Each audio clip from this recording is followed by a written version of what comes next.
Hello and welcome to the FlexSim Healthcare Instructional Video Series. In this first episode, we will learn how to model patient arrivals. One of the first things we need to define for any healthcare simulation project is the patient arrivals. Once we nail down the patient arrivals, we're well on our way to completing a successful simulation project. To fully define patient arrivals, we need to define both the timing of when patients arrive, or in other words, the frequency and quantity of patient arrivals, and the distribution or mix of patient types. These two aspects of patient arrivals, the timing and the type, are interrelated and can be modeled a number of different ways. But in the end, the concept is simple. We must create the right type of patient at the right time to best simulate reality. Rather than demonstrate all the possibilities within the software, I want to demonstrate the method I've successfully used on dozens of healthcare simulation projects, including emergency departments, surgical centers, inpatient units, and outpatient clinics. To begin, let's first take a look at the basic tools available in the software for simulating patient arrivals. To do this, we will create a patient flow. As we know, whenever we create a new patient flow, the software also creates an arrival flow that's linked to the new patient flow we just created.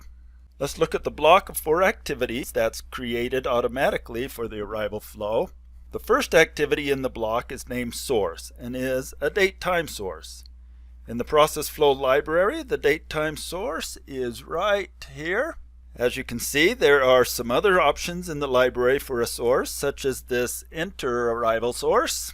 It's used to simply create an arrival every so many minutes, and in some situations this source might be the simplest option, but I found that more times than not, the average inter-arrival time between arrivals, such as patient arrivals, does not stay constant throughout the day and or week, and therefore must be modeled a different way.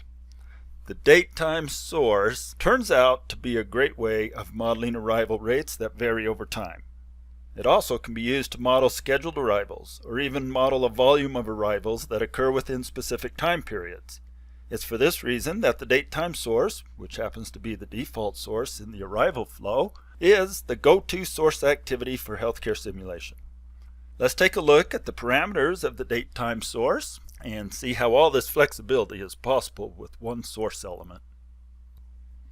The default table for the date-time source includes just a single row, but we can add as many rows as we need.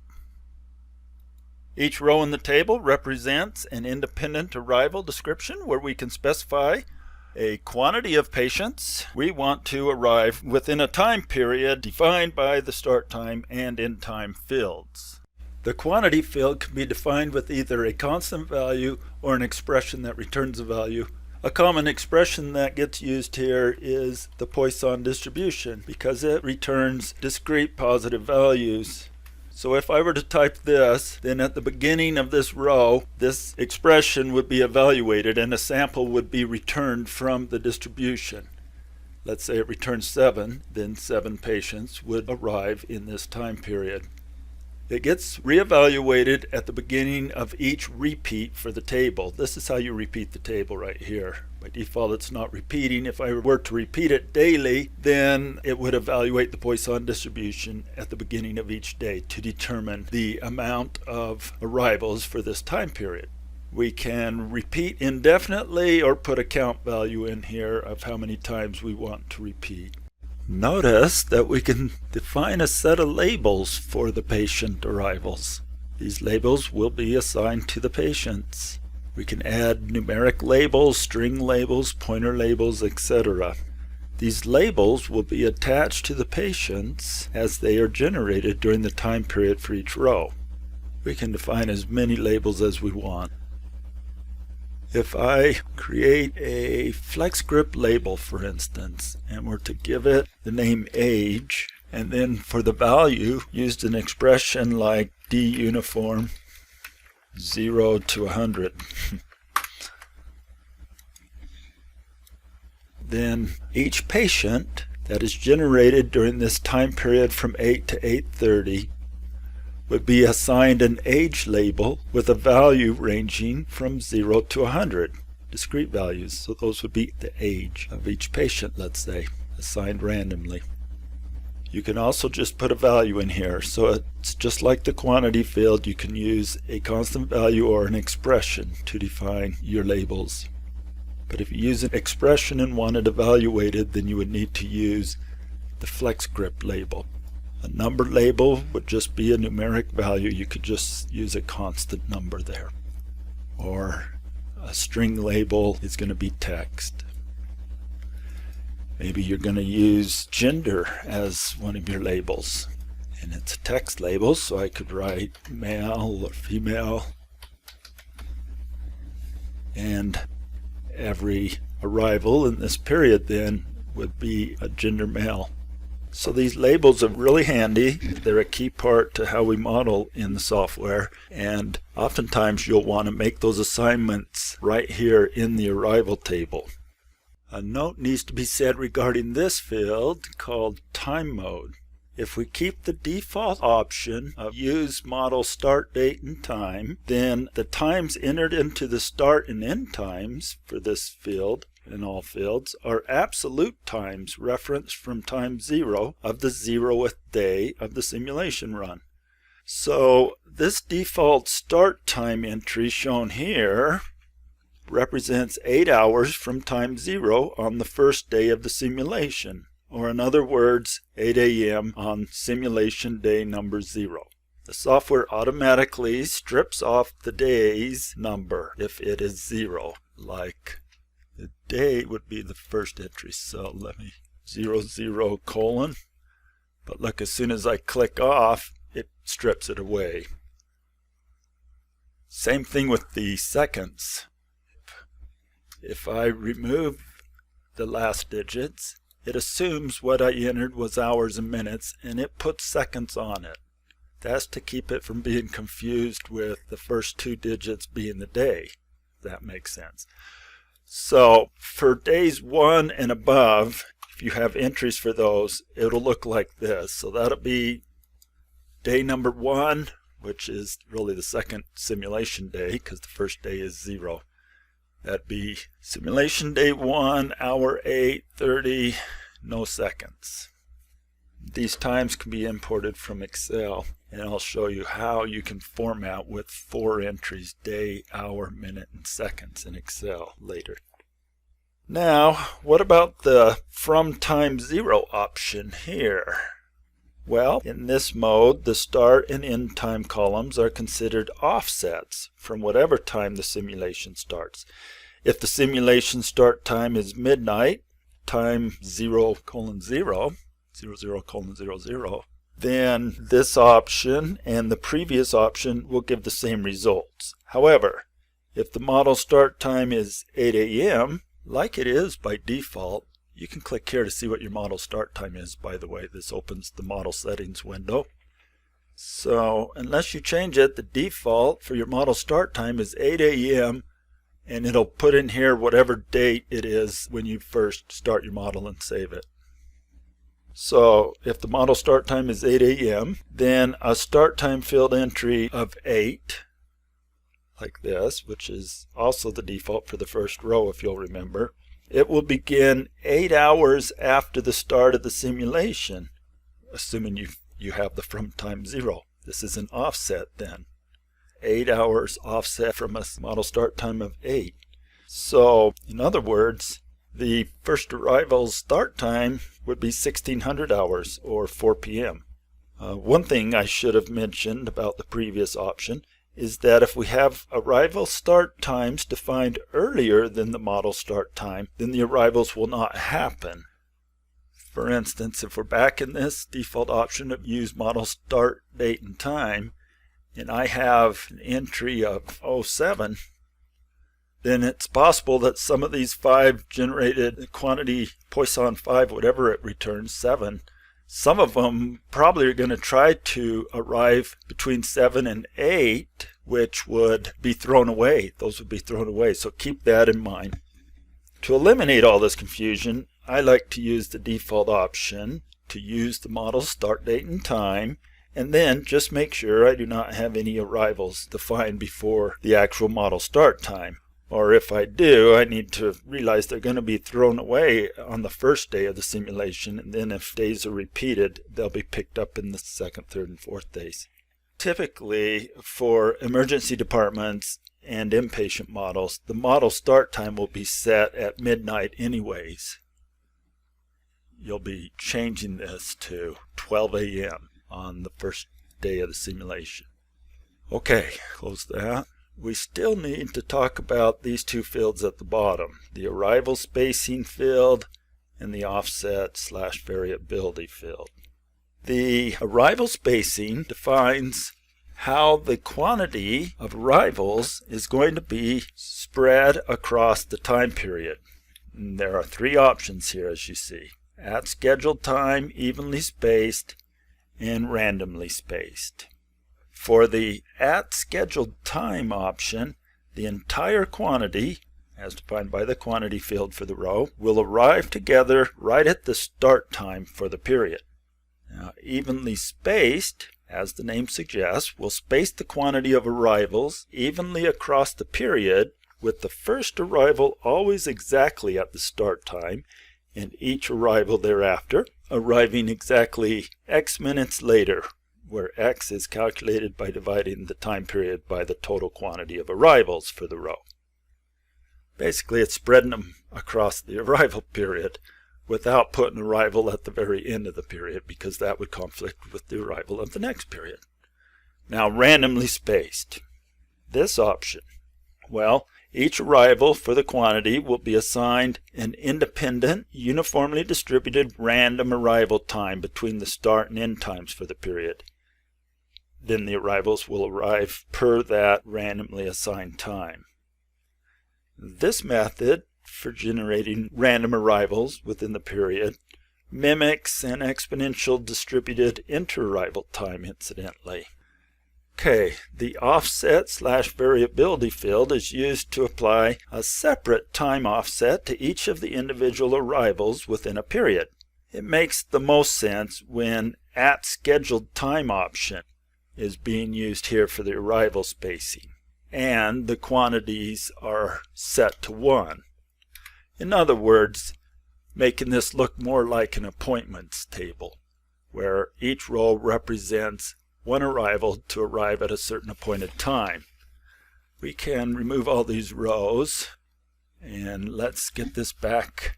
Well, let's make it be midnight. And this arrival is the first hour of the day. If I click off, it'll put the seconds on for me. And then as I add rows, it creates an arrival entry every hour and just copies the previous row's information for the other variables. I'm going to get rid of these labels. Okay, that's looking more like an appointment schedule where we have an appointment every hour. Oftentimes I'll copy this, just paste it here. There's nothing wrong with having the end time be exactly the same as the start time. So at scheduled time, we get an arrival coming in at the top of each hour, but we can add a variability to that. I can use a statistical distribution for that, like normal. That would apply 10 minutes approximately, with a standard deviation of 2, normally distributed, to each of the arrivals. So this field is great. It can be used to model the natural variance that occurs in patient arrival times. Some patients show up early, and some patients naturally show up late for their appointments.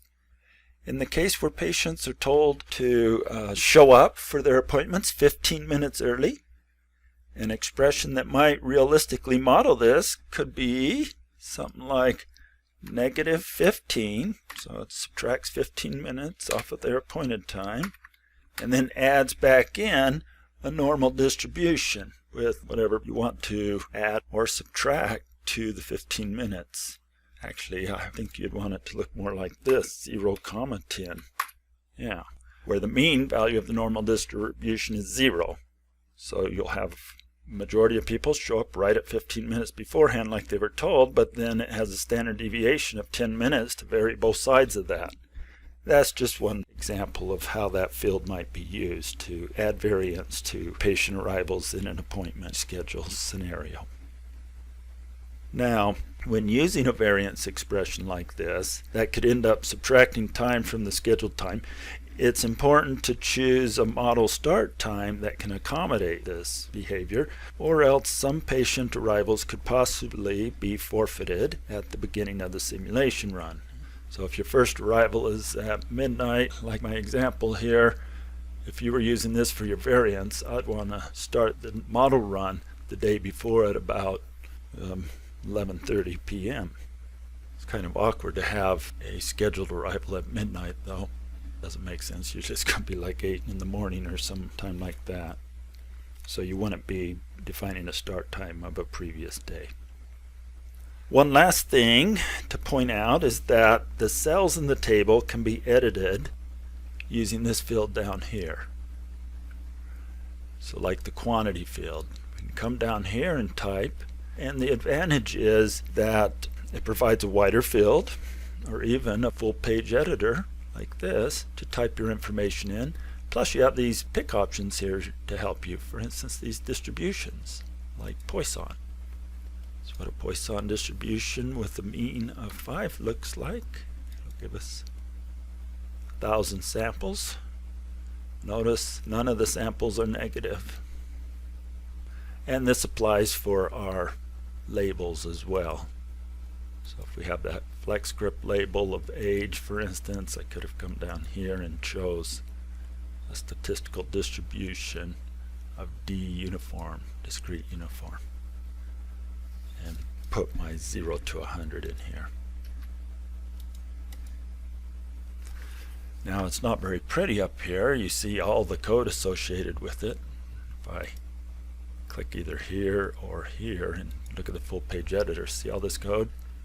The green is comments, but you have all your headers. So that's kind of ugly. So if you know what you want to type, just type it in here. Like that. But I thought it was worth pointing out what this field here is all about. Okay, let's now build a simple model to test out some of the features of the date-time source that we have discussed. I'm going to start a new model. All we want to do is check whether our patients are arriving as expected. And for this, we simply need a location for them to walk to. So, after creating a patient flow, to get my arrivals, then I will add a multi-location object. Just place it up here. We don't even really need a door because the default patients that are created by the create patient activity will be placed at the origin of the model right here. And we'll be able to see them walk and take a seat. Create patient, see the default destination is the model. Okay, let's work through some quick examples. I'm going to create 4 arrival rows, arriving every 30 minutes. It did that for me automatically because it takes whatever the first period is and just extends that forward with the same pattern. To more easily see what time of day it is in the model, let's create a date time display using the visual display object here. Drag it into the model, double click to bring up its full properties window, and for the billboard choose a screen lock billboard. And where did it go? There it is. Drag it up here, see it's screen locked, so when I rotate my view it still locks wherever I place it, and that's nice. And I will choose for the text to display date and time and use the default format. Apply that, scoot it over. Actually, let's change the text size to maybe 2. We see the time and the date. That'll be helpful as we explore this date time source. Okay, Let's reset, run the model. Remember the default start time's 8 a.m. and so we'll see an arrival come right at 8. Oh, I forgot to do something. If we want to see them walk to the waiting room, we better put a walk in here.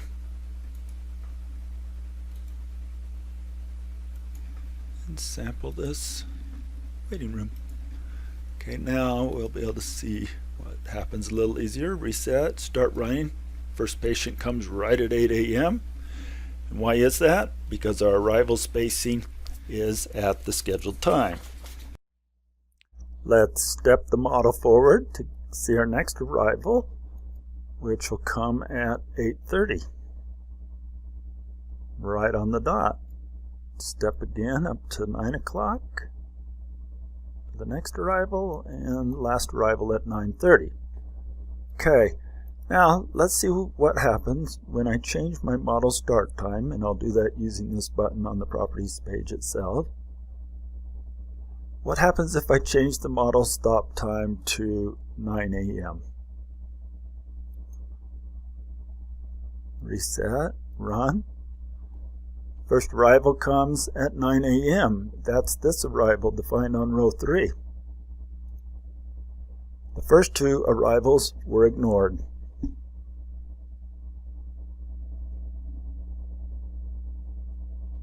So, if you want to be safe and have some variance associated with your model, and stop it, you would want to use a model start time of maybe 7 or 7:30. We ought to be safe.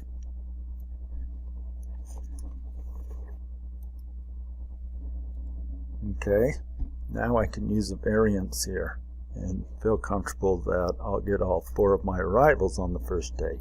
Now let's bump up the quantity of arrivals to 4 for each of our arrival rows and see what happens.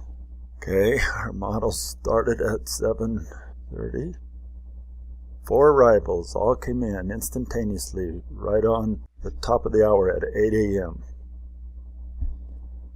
Step, we'll get the next group coming at 8:30, and so on.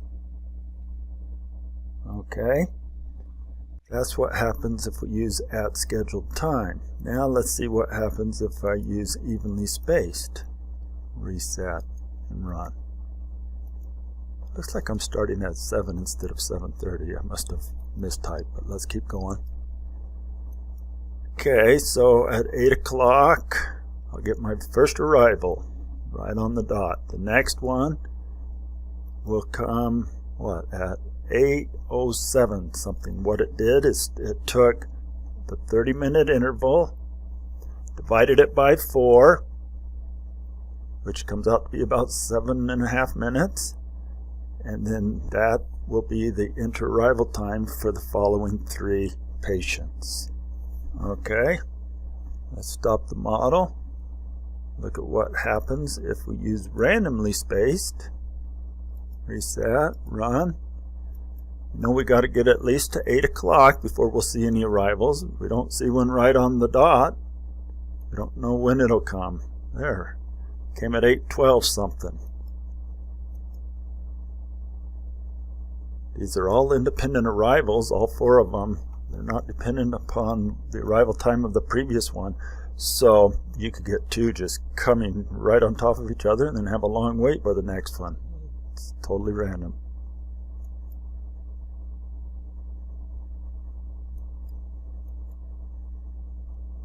Okay. Now let me create a couple labels. A number label and a string label. We'll have the number label be the age, string label be gender. Let's back off to just 2 arrivals, one coming between 8 and 8:30, and for the age we'll use the D uniform, 0 to 100. Oops. Let's see, this needs to be a FlexScript data label. Okay, now D uniform 0, 100. Add the other row. All that should be copied. Have this first one have a gender label of male, and this one female. Okay. I usually don't worry about names because the patients get named in consecutive order anyways in the software. At this point in this arrival object, all the information here is referring to the token. It's not until the token passes through the create patient that it becomes a patient in the model, and it's because of this checkbox here to copy token labels over why they all get labeled, but the name itself isn't applied to the name of the patient. So I don't worry about that one. Alright, so we're going to get one patient between 8 and 8:30 and another one between 8:30 and 9 if I run the model. Get a couple patients in here. Okay, if I click on them, it'll report on their label values over here. So this first guy is 53 years old and a male. This second patient is 93 years old and a female. Now let's look at what happens if I start the simulation at 8:30. Model start time, that's right here. By the way, the other place where you go to do that is in Edit Menu, Model Settings, and you get the same window to pop up as you'd get with this button here. So if I set this to be 9, I won't get any arrivals. Let's make it 8:30. That way I'll at least get my second arrival. Reset, run, and at 8:42, because I'm randomly spaced right now, I get this patient here. His age is 53, gender female. Okay, now let me demonstrate how to repeat this on a daily basis. So I'll repeat daily, indefinitely, keep repeating. So reset, model will start running at 8:30. I'll miss the first patient on the first day, but then I get the second patient on the first day, and then if I speed up and step around, I should get the next morning at 8, right about in here between 8 and 8:30. There at 8:15 came the first patient, this record here, on day 1, which is the second day. You can see the date here is the 6th of June, and we started on the 5th of June. Okay, that gives you a little introduction into this arrival object. One more thing you might want to do though is create like 9 rows. That'll take us to noon. Let's go twice that. It'll take us to 16:30, which is what, 4:30 for our last appointment of the day. And then let's see, let's change this to at scheduled time, run it, and I'll see that I get a patient coming right on the half-hour mark.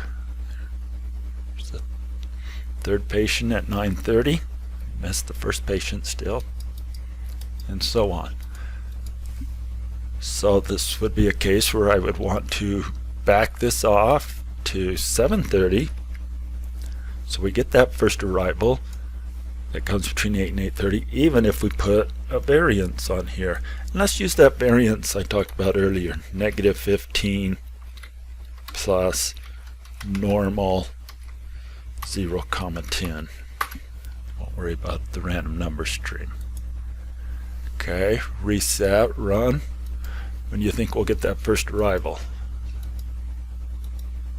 8:02. Showed up 2 minutes late for his appointment. Let's see how the next guy does. He's supposed to come in at 8:30. He came in at 8:15 something. He's an early bird. And so on. If I run faster, patients start stacking up so you don't really see them, but it'll continue to run day after day. And each day we'll get our 18 patients coming in. Okay, now let's look at some realistic data for a large emergency department and how we might go about modeling the patient arrivals. So here is an actual data set from an emergency department. In the first column we have the patient's ESI level. Then we have an arrival date time stamp and timestamps for quick ID, triage, entered the ED, back to a bed, nurse saw time, doctor saw time, fully registered time, dispo ordered time, and then what the disposition was, the time of a bed request if they needed to be admitted, when a bed was assigned, when a bed was ready for them, and the time they leave the ED for either an inpatient bed or to be discharged. Now, like all data, this data will have holes, and the best way to start looking at problems with your data is to come over and use Excel's sort filter. There, it's turned off by default, but if you just click in a table that's consecutive like this, you can add a filter and it'll add it for all the columns going across. And so you can look and see, like triage times, are there any null values? Of course, there's some nulls. And then you have to go through and decide, did they forget to record for that patient, or just what is the issue with that? So look for things that are out of the ordinary and do your best to fix them or delete them or ignore the irregular record if it can be ignored. As far as arrival times go, don't have any null records and they all look to be in order. We have a total of 5 months from December 2019 to January 2020. What about the ESI records? All of them are accounted for, 1 through 5, and no null or blanks, so that's a good thing. Typically what I like to do before I start creating pivot tables is I'll insert a column, call it patient ID, and just write consecutive numbers in here starting from 1 and go up to as many records as there are. So I'll just highlight them and double click here and it'll populate down to the end, and if we look at the bottom here, there's 8,826 records. That's the last ID number, March 31st of 2020. Go back up to the top, end arrow keys come in handy for that. The reason for adding this column is it's good to have a column you trust with consecutive numbers going all the way down. When you go into creating a pivot table, you want a column with no holes in it. In this case, our ESI column didn't have any holes in it, so we would have been okay using it, but this is a step I like to do anyways. Now, it's not included in the sort, so maybe I'll unsort and resort and it'll pick it up. Okay, what else do we want? Well, one thing that'll come in handy here, I'm going to insert a couple columns, and this column will be the arrival hour, because I'm going to start trying to determine what hours of the day these patients arrived in. So say equal hour is the function, arrival time, and it converts that to an hour of the day. Should go up to 23 and then start over. Looks like it does. Another one I like to have is the arrival day of week, D-O-W, day of week. Okay, for this one, use the text function. And the text function allows me to format, and I can say DDD. It'll give me 3 characters for the day of the arrival. So November 1st, 2019 was a Friday. Okay, I've got that information in here. Now, let's start creating some pivot tables. Let's begin by creating a pivot table showing the percentage of admit versus discharge patients, our two dispositions in the model. So as long as I've selected a cell in the table here, I can go to Insert, Pivot Table. Range is selected for me. Insert the pivot table on a new worksheet. I'll take my patient ID column, and that'll be the value that I want to summarize. And rather than it being the sum of the patient IDs, let me edit the value field settings and change it to count. Just want to get a count. Okay, that's a total count. Now let me get a count by dispositions. So grab this disposition column and put it into the rows here. Now I see the number of admits versus the number of discharges. Okay, let me go back to count here, field settings, and say show values as, and use a calculation here as percent of column total. Okay, now I got a percent split between my admits and discharges. So far, so good.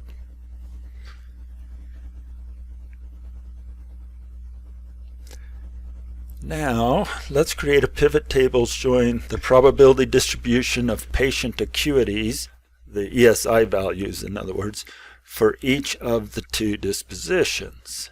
So, let's insert another pivot table. We'll use the existing worksheet and go to that sheet 2 and drop down a couple rows. Say OK. Once again, use the patient ID as the summation value and change it to be count for the type of calculation. Okay, the row, I want it to be the ESI. And now the columns, I want it to be the disposition. I think it's important to split out, after we've determined whether the patient is admit or discharge, to then assign an ESI based on what patient they are, because they're quite a bit different usually, the percent breakout for ESI depending on whether they're admitted or discharged. And it looks like that's the case in this data set. So let me once again look at the field settings and say show value as, we'll go grand total percent.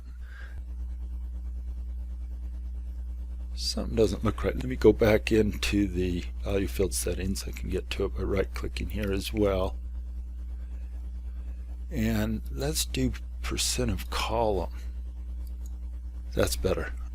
See, it adds up to 100 down here. So admit, this would be the breakout for admit patients. 7% are ESI 1, whereas discharge is 2.73%. Okay. And then if I wanted to determine the breakout of ESI across all patients, this column would work for that.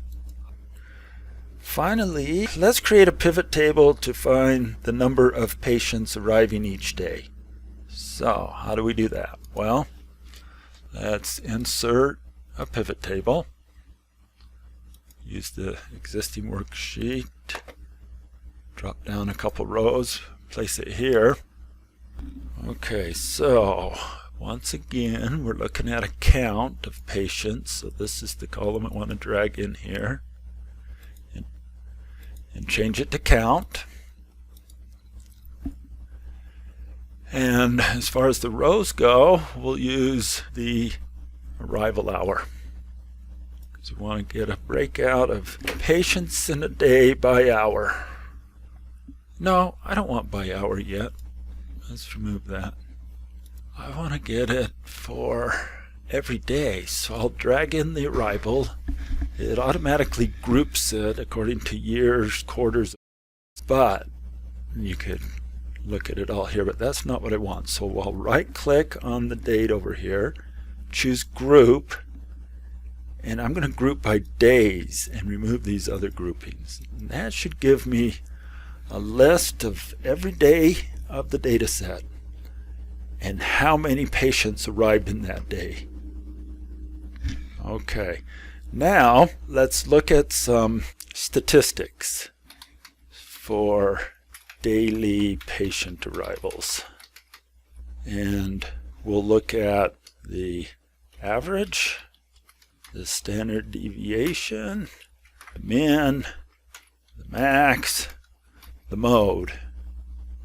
So this equals average of all these daily counts. Drop down to the bottom, come up one because the very bottom's the grand total. Okay, that is the average number of arrivals per day. Let me copy this part, it'll be a little faster. Copy, and then let's do the rest of these. Standard deviation. Let's see, they've changed it. This is the one I want here now. And paste. Okay, that's the standard deviation. This one will be equals min. Paste. Equals max. Paste. And equals mode. Paste. Okay, mode is most of the time value. Most of the time it was a value of 51 patients in a day. Max was 89, minimum was 24, average 60. Okay, let's make this be blue. Okay, now I want to create a table where I show the spread by hour of the day.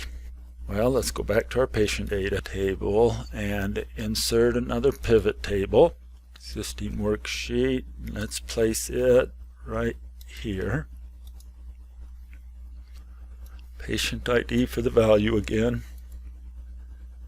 Change it to count. This one I will use arrival hour. And that breaks it out for each hour in quantities, but I want this in percentage. Show values as calculation, percent of column total. Okay. Now what I can do with these percents in my simulation model is multiply them. This will give me a good spread for how they're spread across the day, but then as far as the quantity each day, I can use either a distribution with these values, or I can just try different scenarios and try a model where I look at what's it like when we have a minimum patient arrival day or a maximum patient arrival day, or the most of the time. So it gives me lots of flexibility. Or if I want to look at some future growth, just throw in a larger number, 100.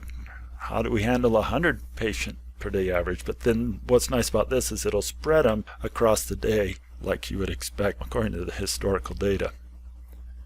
Okay, there's one more table I would like to look at, and that's where I do something similar, but I also look at day of the week. So let's insert a pivot table. We ran out of room on that worksheet. Let's start a new worksheet. Once again, choose this one, switch it to count, choose hour of day for the rows and day of week for the columns, and then also change this to be displayed as percent of column total. Thus we can see how it breaks out by hour of the day. So 2.83% of the patients arrive between midnight and 1 a.m. and so on. You know what's nice to do here is use some conditional formatting, color scales, this one here, a heat map, so we can see when we have our highest volumes. For this one I do want grand total by column. You'll see why. Grand total. There. Then I can highlight just this row at the bottom, put some conditional coloring on it. We can see at a glance our busiest days are Friday and Saturday. And what about the busiest hours? Let's look at this, do conditional formatting. Busiest hour is hour 19 to 20. What is that? 7 p.m., right? And least busy is midnight, or 1 a.m. to 2 p.m. Well, in this range, whatever. Yeah, those early morning hours. I'm not going to use this. I think it's better to choose one representative day for whatever you're trying to prove with your simulation model or understand or study. Pick one day and then run that model for longer than a day, but keep the same volume, daily volume. Then you can try a model of busy days and a different model of not so busy days. Okay, now I want to prepare some of these tables for import into the software. The format needs to be changed slightly for them. So I will create a new sheet and rename this sheet the Dispo Distribution. Dispo Dist. Okay, for empirical distribution tables in the software, it expects them to be in a format where the first column is the percent value and the second column is the return value. So I'll say equal, and I'll go click on the cell. It's in sheet 1 that I want it to get the percent from, and it's right here. The admit percent in the dispo table. Click on that. This is what it inserts. It's a function called getPivotData, and it's getting the admit value. I want to multiply that by 100, because although Excel is displaying it as a percentage value between 0 and 100, it's really stored as a value between 0 and 1. So I want to multiply it by 100. There's the value. I'm going to use a return value of a 1 referring to admit patients, and 2 for discharge patients. And so I'll say equals here as well. Go click over here and grab the discharge value. This functions, everything's the same except it's saying it's grabbing the discharge instead of the admit. Multiply it by 100, and that table is done. Let me add another table, rename it ESI for admit. First column is percent, next column is the return value, and this is going to be equal. Go over to sheet 2. So admit ESI percent for ESI 1 is right here. Once again, I have to multiply it by 100. Okay. And that's going to be a return value of 1, and create 5 ESI values. Okay, I'll copy this down. Looks like I got the same value for all 5 rows. I don't want that. Let me do a cell reference for this parameter right here, the ESI value, and I will go to sheet 2 and choose this cell right here. See how I made a cell reference? Now I'll hit enter. Takes me back to this sheet. Click on the top cell that's been modified and copy that down. There, that's what I want. Now, let me copy that table, and I will rename it ESI for discharge. Okay, and then how do I need to edit this? Right here, I believe. Discharge. Yep, looks like that's right. Let me just copy that part of it and then place that in these.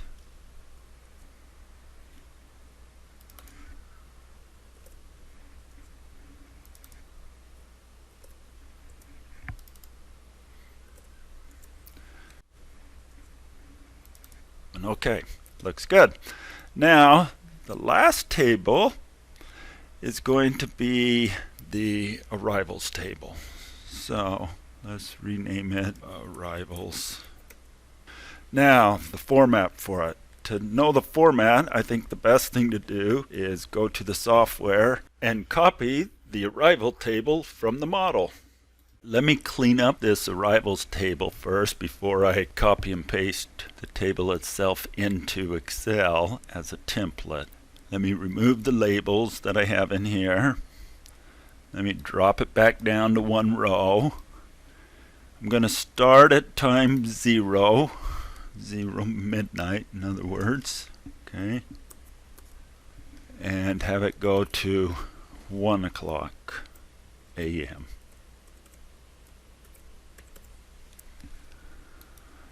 Quantity of 1, the quantity will be replaced, and name doesn't matter. Okay, this is going to be a daily repeat indefinitely. I'm not going to use this offset variability. Not that it'll be copied anyways. Okay, now I want to have 24 rows.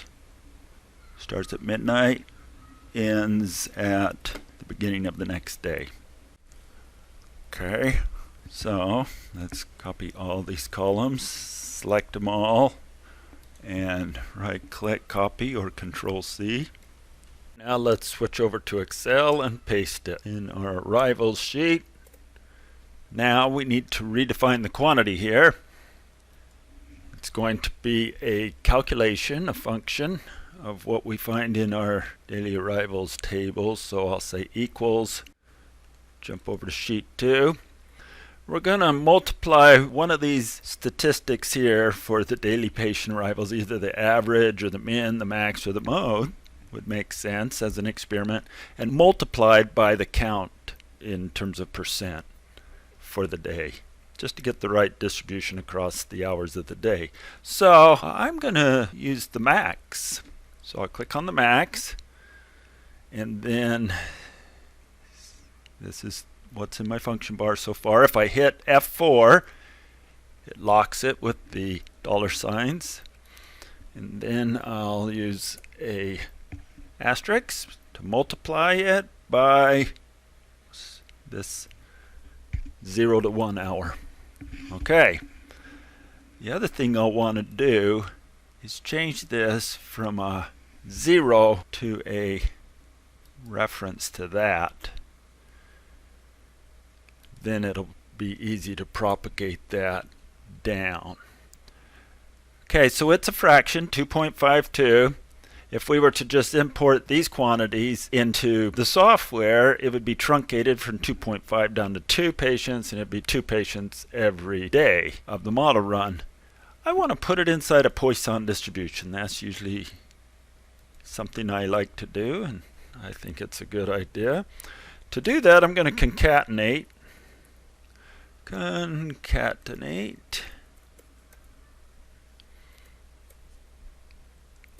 The word Poisson, which is the name of the command, and then I need an open parenthesis, close the quote, comma, and then what's already there, go to the end of it here, put a comma, and then I need to, as part of my concatenate, close the parenthesis.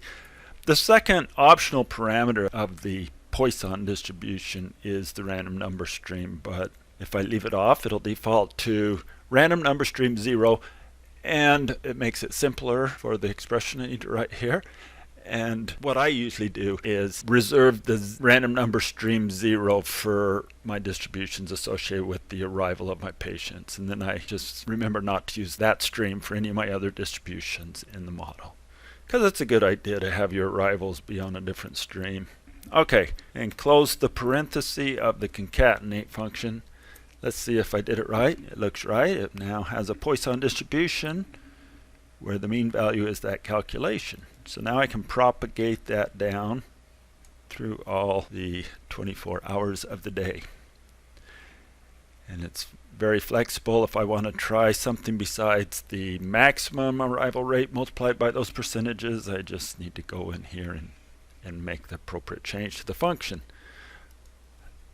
To make our table look filled out, I'm going to write the word patient in here for the name of the patient. It won't actually use this because, as I mentioned earlier, patients get renamed by the create patient activity anyways, but this makes the table look complete.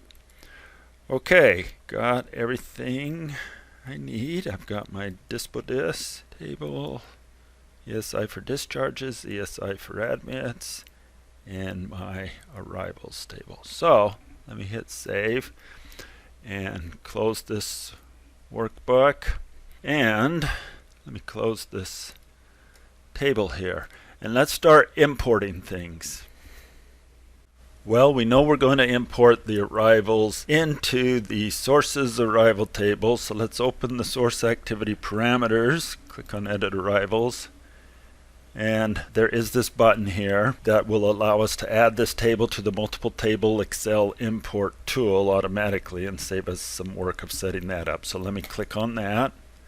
It opens the Excel import export interface and adds an import line 1. Let's just call this the patient arrivals import. Don't have to rename that if I don't want to, but now I know what this first import option is. The Excel workbook. You can browse for a specific workbook. I like leaving it with this option that says new, and it'll prompt the user to browse for the workbook later. Okay, the Excel sheet name. Do you remember what we called that? We called it arrivals, I believe. And then the table data as to where it's going to import it into was filled out for us. It's the arrival source, data source, date time source, sorry. And all this should be set up automatically for it. Okay, we'll come back to this tool because the other 3 tables I want to import are going to be imported into a global table, and I don't have those defined yet. So let me close that, close this for now, and go over to my tools, my toolbox, and let's add a global table. Okay, this first global table, let's name it Dispo Distribution. Okay, I just need it to exist. As far as rows and columns go, that'll be filled out for me automatically if I set things up right in my Excel import tool. So I'm just going to create tables at this point. Create another global table, and this one will be for the ESI admit dist. Okay, and now add one more table. Rename it ESI discharge dist. Okay, now that I've got those tables defined, I can reopen my Excel import export tool. Here it is in my toolbox. Double click on it. Add an import line here. And this will be my Dispo import. And I'm going to leave the Excel workbook option at blank, which means use the same workbook as the previous import line. So if I'm importing everything, this first import line, my patient arrivals import line, will prompt the user for a new workbook, and then everything else is going to use that same workbook. Let me get the sheet name filled out. I believe I called it Dispo Dist. And browse my global tables here, and there it is there. That's the one I want to import it into. And if you leave these at 0, it'll figure out how big to make it. As long as everything was scooted up to the top left corner of the sheet, it'll grab the correct number of rows and columns. Okay, add another import. This one will be the ESI admit import line, blank, so it'll use the same workbook. The Excel sheet name was ESI for admits, I believe. Could have done a better job on my naming of these, but it works. Okay, and as far as the global table I'm importing it into is this one. And everything else should be okay. Add my last import line, and it will be called ESI discharge import. And the sheet is ESI for discharges. And the table is this one. Okay, apply this. And this button here will import all the check tables to the model. So each of these lines is checked, has a check mark. So let's try it out. Hit the import tables. It pops up a browse window. Here's the name of the workbook. And looks like it worked for the ESI discharge distribution. There it is. The row headers aren't named, but that's not necessary. Looks correct. How about this one? Yep. How about the dispo dis? Yep, looks good. And how about the source? Voila. Everything got imported. Now, while I'm in here, let's check everything. Took off my offset of variability. The arrival spacing, I want it to be random. So once it defines a quantity by sampling the Poisson distribution with that mean value of 2.52 in the first hour, then it will randomly space the quantity it came up with of patients across that hour. So that's what I want. It's repeating daily for indefinitely. Okay. Now, as far as assigning label values, we need to do that. So that is done over here in the patient flow. As each patient is created, a token leaves this source and goes into my flow, which is just the walk activity. What I want to do is add assign labels in here. Let me slide it in there. It snaps in. Now, assign a label. Assign labels to token. No, we want to assign the labels to the patient. I can just say patient in this flow, and it will refer to the patient that was created. Okay, the labels we're going to create. Let's create a label called dispo for the disposition, and its value will be an empirical distribution. Let me go in here. And you'll see how this works. I choose D empirical for discrete empirical. And what's it asking me for? A table name. This is the name of the table. And because we have the correct format for a table that is going to be called by the D empirical distribution, that is 2 columns where first column is percent and second column is the value to be returned, it's going to work nicely. Okay, that's what's going to be used for the dispo label. Add one more label. Now, this label we will call ESI. Now here's the thing. We want to use a different distribution table depending on whether it's a discharge or an admit patient as defined by the first label here, the dispo label. Well, let's see what we can do. Let's look at the value in here. Let's choose conditional value.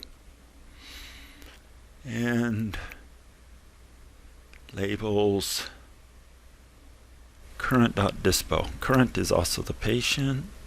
So I'll choose that option there.